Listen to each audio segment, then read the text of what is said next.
naniniwala tayo doon sa kasabihan na habang may buhay, may Pag-asa. habang may buhay, may Pag-asa. habang may buhay, may Pag-asa. pagsubok. Dahil tayo katiwala ng Diyos, binibigyan din niya tayo ng iba't ibang klase ng pagsubok.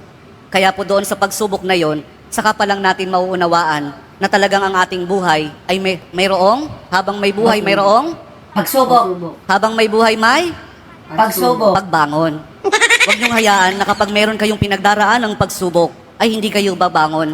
Kailangan meron tayong pagsumikap na pagtsatsagaan natin yung ating mga pagsubok na pinagdaraanan. At kapag merong pagsubok at merong pagbangon, saka pa lang natin mauunawaan na talagang ang ating buhay, na habang may buhay, may Pagbangon. habang may buhay, may Pagbangon. pag-ibig. Ang pag-ibig na nagmumula kay Jesus lamang sa ating mahal na pong Jesus Nazareno.